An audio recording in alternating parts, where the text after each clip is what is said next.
Hey mga ka-vibes, welcome back to the channel, at kung bago ka pa lang dito, don't forget to like, comment, and subscribe dahil ngayong araw, may matindi tayong pag-uusapan. Ito yung kwento na magpapabago sa pananaw nyo sa love, loyalty, at sa kung paano magmahal ng totoo, kahit maraming gustong sumira.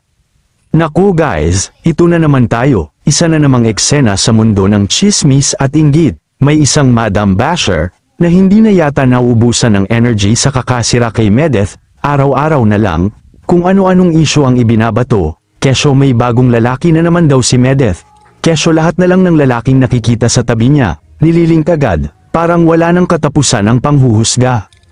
Pero alam niyo kung anong masakit para sa kanila, hindi yung mga lalaki, hindi rin yung mga posts ni Medeth, ang totoo, nasasaktan sila kasi kahit anong sabotahe, may isang taong patuloy ang pagmamahal sa kanya. Sa dami ng pinukol kay Medeth old relationships, rumors, at kung ano-ano pang black propaganda expected na ng bashers na mag-isa na lang siya, na wala nang maniniwala, na lahat ng lalaki iiwasan na siya. Pero anong nangyari? Boom, may dumating, may isang lalaki na hindi natin inakala, someone who saw beyond the past, who loved her not despite, but because of who she is.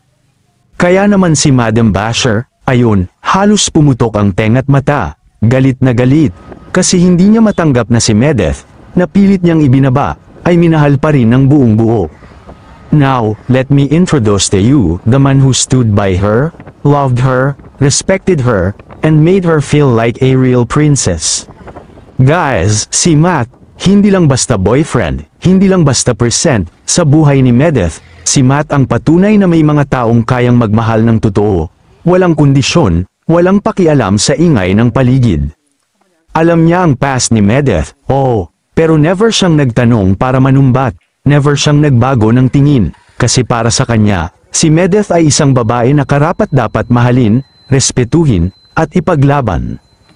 At hindi lang yan, ginawa niyang prinsesa si Medeth, hindi sa social media lang, kundi sa totoong buhay. Sa dami ng negativity sa mundo, minsan akala natin wala ng tunay na pagmamahal, pero stories like this, nakaka-inspire, pinapakita na may mga taong hindi takot sa past mo, na may mga lalaki palang kagaya ni Matt na hindi lang for the gram, kundi for the long run.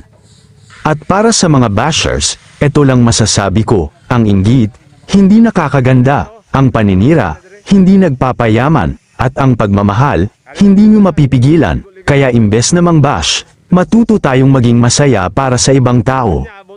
Kaya sa lahat ng ka-vibes natin, tandaan, kung may Medeth ka sa buhay mo, ipaglaban mo, at kung ikaw si Medeth sa kwento, don't ever let the noise define your worth, tuloy lang, dahil darating din ang taong hindi ka huhusgahan, kundi yayakapin ka ng buong buo. This is Jazz Zay TV, bringing you real stories, real emotions, and real love. Don't forget to like, comment your thoughts below, and subscribe para sa more inspiring content.